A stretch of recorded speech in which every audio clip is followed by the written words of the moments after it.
Good morning, welcome back to my channel. Happy new year. আজকে হচ্ছে 1 জানুয়ারি, আর 1 জানুয়ারি মানে হচ্ছে আমার বরের জন্মদিন। সবাইকে নতুন বছরের অনেক অনেক শুভেচ্ছা আর অভিনন্দন। আর বরের জন্মদিন হিসাবে কিছু রান্না হয়েছে, কিন্তু সেইভাবে রান্না করিনি, কেননা মায়ের শরীর খুব খারাপ। তো আমি শুধু মাটনটাই করব, আর 5 রকম ভাজা আর ডাল করা হয়েছে। আর সকালবেলা একটু লুচি করেছিলাম, আর একটু আলুর দম করেছিলাম। আর রান্না দিদিকে দিয়ে আমি পায়েসটা করিয়েছি ওর জন্য। যেহেতু মা এগুলো করতো, সেই জন্য আমি ওর জন্য এতটুকুনি করেছি। আর তাছাড়া আমি ওর জন্য অনেক কিছুই রান্না করি জন্মদিনে, যেহেতু খেতে ভালোবাসে মাছ আরও তরকারি। কিন্তু যেহেতু মারও শরীর খারাপ, আর আমাদের এক জায়গায় নেমন্তন্ন আছে, তো ওখানে যাব কি না ঠিক জানি না, যেহেতু মার খুব শরীর খারাপ আর ডাক্তারও আসবে। তো এগুলো করতে থাকি, তারপরে ডাক্তার আসলে যদি মা সুস্থ থাকে তাহলে একটু যাব এখানে। তো চলো, এই দেখো আমি মাটনটাকে ম্যারিনেট করব, আর সমস্ত কিছু দিয়ে দিয়েছি। আর দইটা মনে হচ্ছে কম হয়েছে একটু, তো পরে আর একটু দেবো। তো সমস্ত মশলা দিয়ে আমি মাটনটা করে নিয়েছি। আর এই একটা রান্না করতে আমার অনেক সময় লেগেছে, যেহেতু মার শরীরটা খুব খারাপ। তো বারে বারে মাকে জল খাওয়াতে যেতে হচ্ছে, ওআরএস খাওয়াতে যেতে হচ্ছে, যে জন্য আমি রান্নাও ঠিকমতো করতে পারিনি। যতটুকুনি করেছি এই চাপিয়ে একবার করে গেছি, আবার রান্নাঘরে এসেছি। তো রান্নার কোনো ভিডিওই আমি তুলিনি, জাস্ট এতটুকুনি ক্যামেরা অন করেছিলাম। তো সেইটুকুনি তোমাদের সামনে দেখাচ্ছি। আর নিমন্ত্রণ বলতে আমার এক বান্ধবীর শাশুড়ি মারা গেছিলো আগের বছরে, তো আগের বছরে আমার যাওয়া হয়নি। তো এই বছরে বাৎসরিকে বলেছে, তো ভেবেছিলাম যে যাব। তো মা শরীর খারাপ বলে তো এখনও মানে ভাবিনি যে যেতে পারবো। তো পরে ডাক্তার এসে মাকে দেখার পরে বলল যে অনেকটাই ভালো আছে। মানে রাতের থেকে যে ওষুধটা দিচ্ছিলাম, ওআরএসটা অনেকটা খাওয়ানো হয়েছিল, তারপরে মা অনেকটা সুস্থ হয়েছে। মানে বসতে পারছিল না, হলে মা একটু বসতেও পারছিল না। তো মার এই সামান্য একটু ভালো থাকাতে ডাক্তার বলল কোনো ব্যাপার না। আমি ওষুধ টষুধ খাইয়ে সমস্ত কিছু করে আমি 3টে নাগাদ ওইখানে যাওয়ার জন্য টোটো করেছিলাম। হালিশহরেই ছিল, নৈহাটি থেকে বেশি দূরে না। তবুও আমি টোটো করেছিলাম যে ট্রেনে কখন থাকবে না থাকবে, টোটো করলে আমি আমার মতো টাইমে আসতে পারবো। তো আমি 3টের সময় বেরিয়েছিলাম, আর 5:30টার মধ্যে আমি বাড়িতে ঢুকেও গেছি। তো কোনো অসুবিধা হয়নি, ততক্ষণে মা ঘুমিয়েও ছিল। তো চলো, আমার কিন্তু মাটন ম্যারিনেট করা হয়ে গেছে। তো এটা কিছুক্ষণ রাখবো, আর ভাত বসাবো। আর দেখলেই তো ডাল আর ভাজা করা হয়েছে, আর কোনো কিছুই করা হয়নি। তো মাটনটা রান্না করার পর তারপরে আমি স্নান আমি সকালবেলায় করে নিয়েছি, স্নান করে পুজো দিয়ে দিয়েছি একবারে, যাতে পরে যদি অসুবিধা হয়, ওই জন্য আগের থেকে আমি পুজোটা দিয়ে রাখলাম, পরে যদি পারি তো দেবো। তোমার মাটন হয়ে গেছে, তা আমি ওকে ভাত খেতে দেবো এখন। আর বাপিকেও দেবো, তার আগে আমি ওকে দেবো, যেহেতু মা আর বাপি ওকে আশীর্বাদ করবে। প্রতি বছর যেমনভাবে করা হয় আমি সেইভাবেই চেষ্টা করছি করার। তো বেশি কিছু রান্না হয়নি, তো কষ্ট হচ্ছে আর দিতে, যে কিছুই রান্না করিনি।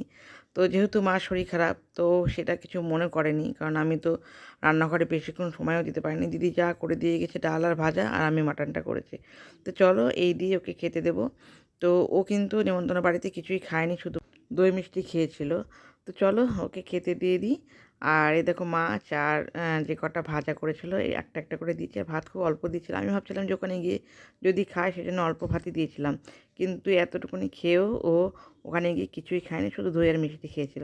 তো চলো, আমি সমস্ত কিছু আয়োজন করে নিয়েছি। ওদিকে ধান দুব্য নিয়ে এসেছি। মা আর বাপি ওকে, মা তো করতে পারবে না, মা পাশে বসবে, আর বাপি ওকে আশীর্বাদ করবে। তো চলো।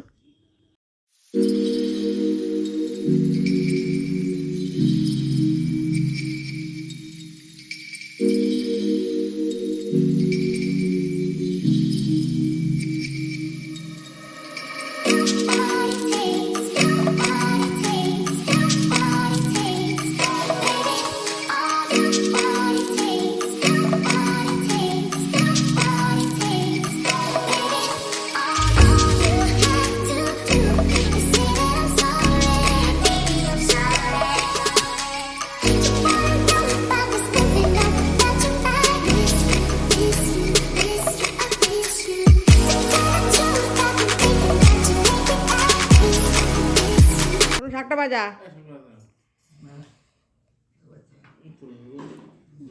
মাকে মাকে দেখো।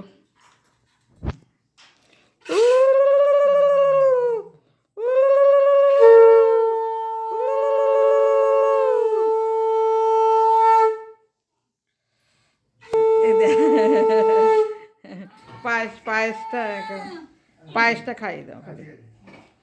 ভুলে গেছিল আগুন। হ্যাঁ ভুলে গেছিল আগুন। হ্যাঁ, একটু পায়েসটা খাইয়ে দাও তাহলে। শোনো বাবাকে খাইয়ে দিচ্ছে পায়েস।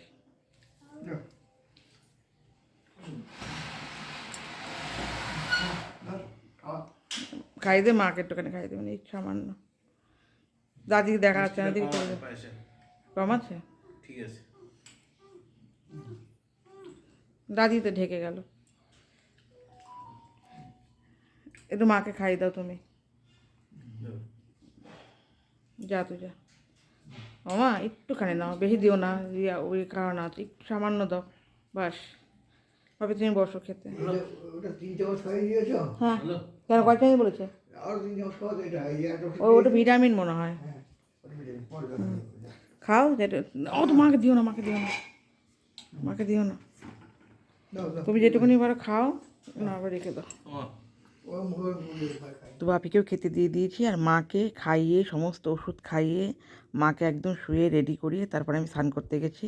সকালে স্নান করেছিলাম, সেই জন্য আরেকবার শ্যাম্পু করে স্নান করে নিলাম, যেহেতু রান্না করেছি।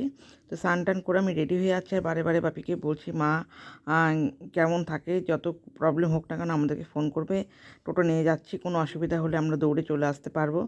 আর আমি রেডি হয়ে গেছি, একটা শাড়ি পরে নিয়েছি, আর এই শালটা আমি নিয়ে এসেছিলাম কাশ্মীর থেকে, এই প্রথমবার পরলাম।